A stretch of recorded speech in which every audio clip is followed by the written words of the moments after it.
Good evening dear students, welcome to the English canvas.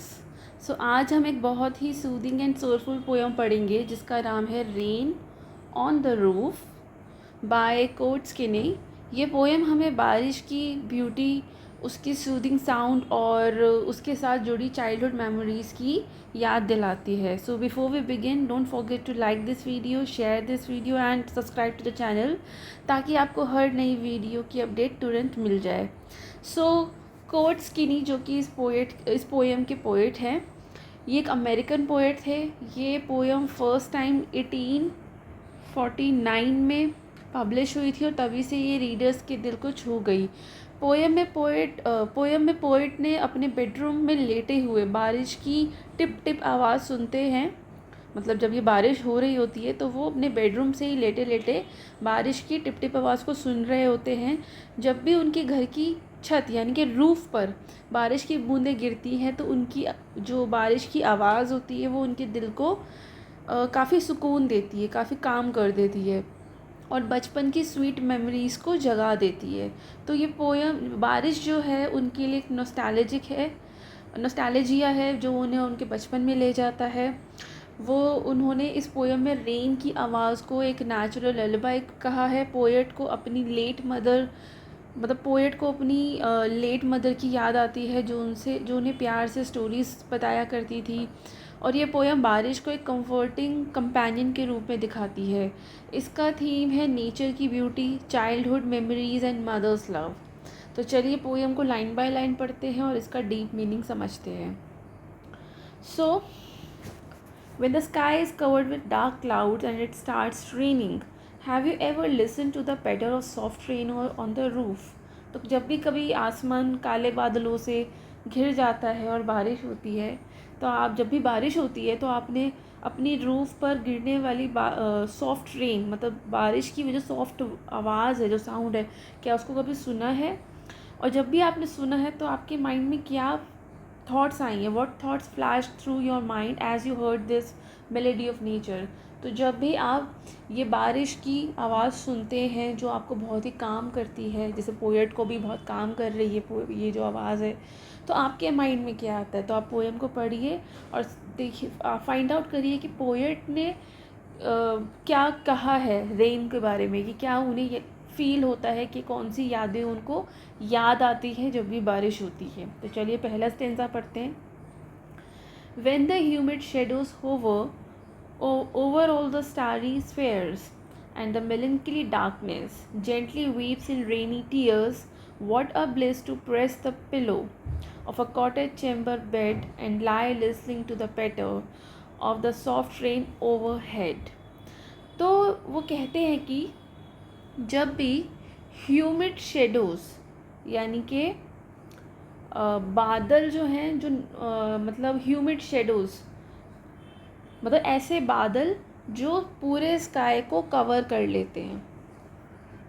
सो पहली line है when the humid shadows hover, मतलब जो बादल जिनमें नमी है, जिनमें मॉइस्चर है, जिनमें बारिश होने की पॉसिबिलिटी है, वो नमी वाले बादल मतलब पूरे आसमान को घेर लेते हैं। मतलब नमी वाले बादलों की जो शेडो है वो पूरे आसमान पर बिल्कुल घिर जाती है और तब स्टार्स जो हैं वो कम दिखते हैं।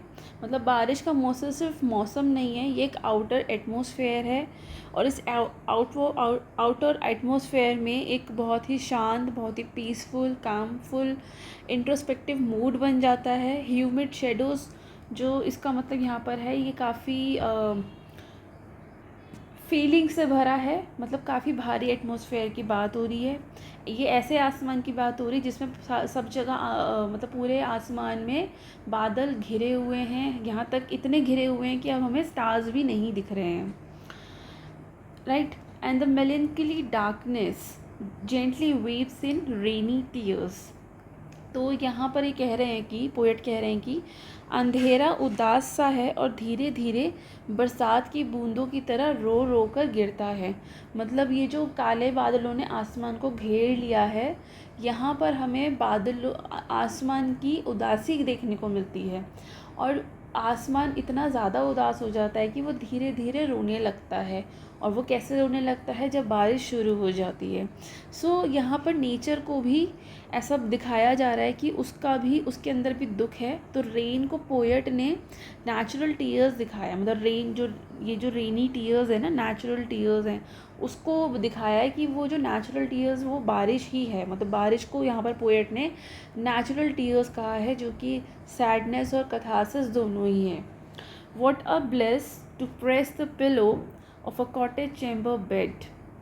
तो यहाँ पे ये कह रहे हैं कि छोटे छोटे जो कमरे होते हैं, मतलब जो डोमेस्टिक कमरे होते हैं, कॉटेज चैम्बर्स होते हैं, उनके बेड पर जो पिलो पर सिर रख कर सोना कितना ही ब्लिसफुल है। मतलब हम अपने कमरों में हम अपने पिलोज़ पर सर रख कर सोते हैं, ये कितना ब्लिसफुल है। मतलब बाहर की दुनिया की ग्लूमीनेस के बावजूद घर का जो पीस है, घर में जो कंफर्ट है, जो यहाँ की सेफ्टी है, इसको यहाँ पर रिप्रेजेंट किया है।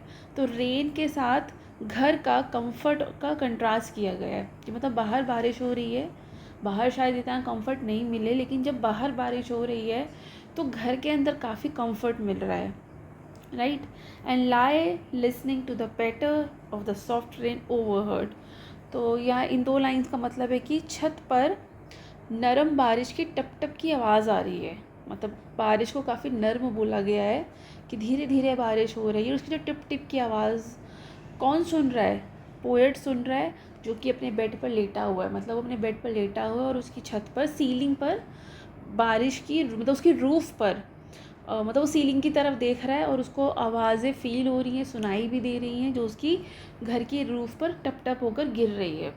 सो यहाँ पर पोएट ने अपने काम को, अपने कंफर्ट को रिप्रेजेंट किया है, जो उसे फ़ील होता है जब भी बाहर बारिश होती है। मतलब वो बारिश में भीगने नहीं जाता है, अगर वो बाहर भीगने जाएगा तो शायद उसको थोड़ा सा डिस्कम्फर्ट फ़ील हो, लेकिन बाहर बहुत बारिश हो रही है, लेकिन घर के अंदर काफ़ी उसको वार्म फ़ील हो रहा है, काफ़ी पीसफुलनेस है उसके घर में, काफ़ी कंफर्ट है, वो काफ़ी कामनेस से भरा हुआ है वो। सो पहले स्टेंजा में हमने देखा कि यहाँ पर जो पोएट है उसका मूड यहाँ पर सेट किया गया है कि जो पोएट का मूड है वो काफ़ी अच्छा है, उसको काफ़ी ज़्यादा अच्छा लग रहा है, उसे काफ़ी ज़्यादा कंफर्ट फील हो रहा है। अब सेकंड स्टेंजा में रेन ट्रिगर्स द इमेजिनेशन, मतलब rain will trigger the imagination. चलिए पढ़ते हैं इसको। Every tinkle on the shingles has an echo in the heart. तो छत के जो टाइल्स हैं, मतलब जो रूफ़ है, छत की जो टाइल्स हैं उस पर टप टप की जो आवाज़ आ रही है, मतलब हर एक आवाज़, मतलब जो आवाज़ें आ रही हैं लगातार टिप टिप की, वो आवाज़ें पोएट के दिल के अंदर जा रही है। मतलब उसके दिल में इको कर रही है, अंदर तक गूंज रही है, इको हो रही है ना, गूंज रही है। मतलब जो टिप टिप की आवाज़ आ रही है बारिश की, पानी की, वो उसके दिल के अंदर तक उसको छू रही है। तो बाहर की जो आवाज़ें हैं हमारी मतलब पोएट के इनर इमोशंस को स्टर करती है। मतलब ये कह रहा है कि जो बारिश की आवाज़ है ना, वो उसके दिल तक पहुंच रहा है। And 1000 dreamy fences into busy being start. वो कह रहे हैं कि हज़ारों सपने हैं, हज़ारों कल्पनाएं हैं, फैंसीज़ हैं, मतलब जो उसकी कल्पनाएं, इमेजिनेशन है, वो एक्टिव हो जाती है। मतलब इस बारिश की वजह से उसके जो कई सारी उसकी इमेजिनेशन है पोएट की, कई सारे उसके ड्रीम्स हैं, द ड्रीमी फेंसेस हैं, कई हज़ारों, वो सब एक्टिव हो जाती है। मतलब अब बारिश की आवाज़ सुनकर उसकी इमेजिनेशन चल पड़ी है, शायद किसी पिछली चीज़ में, शायद उसके बचपन में। तो यहाँ पर हमें क्रिएटिव कैटलिस्ट देखने को मिलता है। पोएट के अंदर आइडियाज़ जो हैं वो क्रिएट हो रहे हैं, उसका जो माइंड है वो बिज़ी हो गया है। क्यों? क्योंकि अब वो इमेजिनेशंस की तरफ चला गया है। भले ही वो आराम से लेटा है, लेकिन उसका जो मन है, उसका जो दिल है, वो बारिश के अंदर, मतलब बारिश से रिलेटेड किसी इमेजिनेशन की तरफ चल पड़ा है, राइट। मतलब उसको काफ़ी प्लेजेंट रेवरी हो रही है। And 1,000 recollections weave their air threads into woof। अब उसको कुछ पुरानी यादें, उसके मतलब पुरानी यादें याद आ रही हैं। पुरानी यादें जैसे हवा में तैरते धागों की तरह मिलकर एक बुना हुआ पैटर्न बना रही है। मतलब जैसे कुछ पुरानी यादें हैं जिनके कुछ धागे हैं, थ्रेड्स हैं, मतलब पुरानी यादें जो है मिलकर एक पैटर्न बना रहे हैं। तो मतलब मेमोरी को टेक्सटाइल मेटाफर से दिखाया गया है। मतलब कुछ बुन के कुछ बना रहा है ना, ये तो टेक्सटाइल मेटाफर हो गया ये। यहाँ पर एक्सपीरियंस और मेमोरी मिलकर एक इनर फैब्रिक बना रहा है पोएट के माइंड में, उसके हार्ट में, right. As I listen to the patter of the rain upon the roof. अब पोएट फिर से कहते हैं कि ये सब तभी हो रहा है जब छत पर बारिश की आवाज़ वो सुन रहे हैं। मतलब उस बारिश की आवाज़ से वो कुछ अपने पुरानी मेमोरीज़ में चले गए हैं, वहीं से कुछ इमेजिन कर रहे हैं। उनके माइंड में, उनके मन में, उनके दिल में एक इनर फैब्रिक बन रहा है जो कि उनकी एक्सपीरियंस और मेमोरीज से भरा हुआ है, राइट। तो यहाँ पर रेफ्रेन की बात हुई है। रेफ्रेन की तरह ये लाइन पोएम को एंकर करता है कि rain as recurring musical motif, right. अब लास्ट स्टेंजा है इसका, जिसमें उसको अपने, मतलब पोएट को अपनी कुछ पर्सनल मेमोरीज उसको याद आती हैं जो उसकी मदर के बारे में।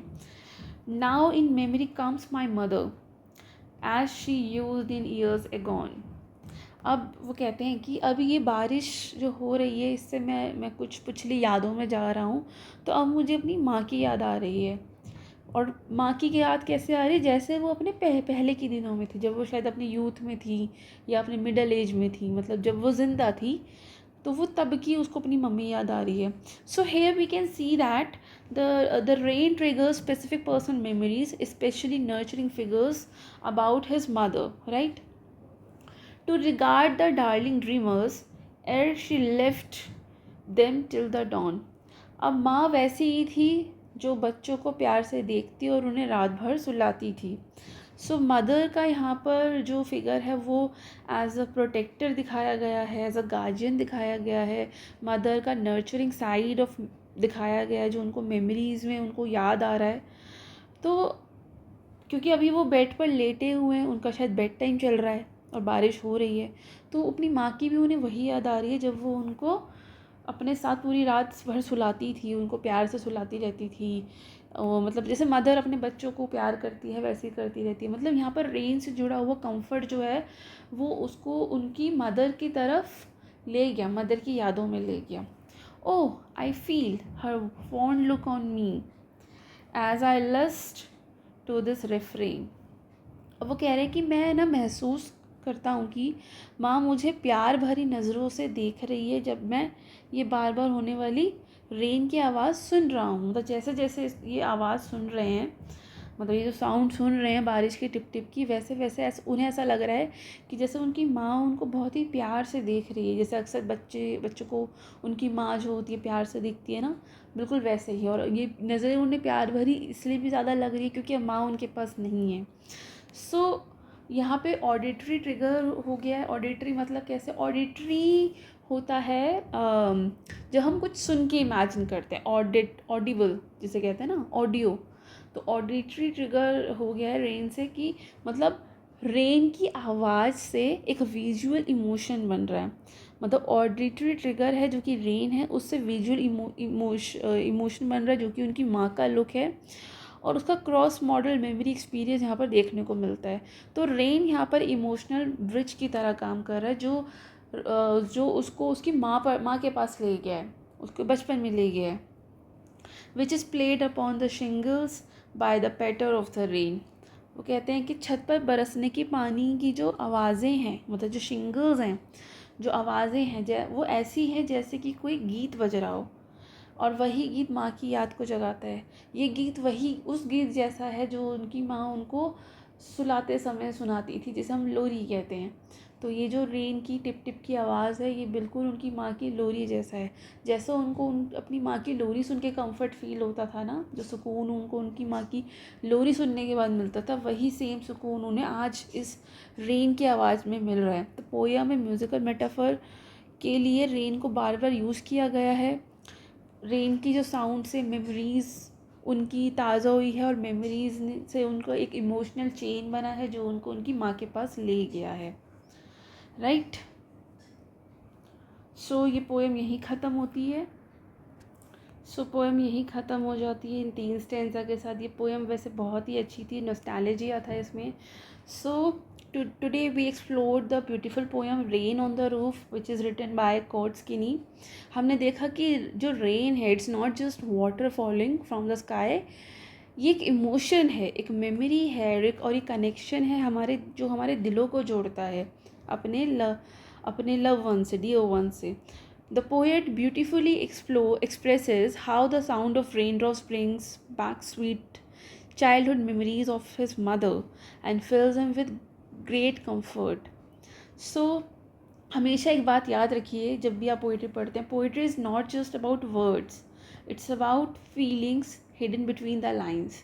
सो अगर आपको ये पोएम अच्छी लगी और आपको ये एक्सप्लेनेशन बहुत अच्छा लगा, so please don't forget to like the video, share it with your friends and classmates and subscribe to the channel to stay connected with many more interesting lessons.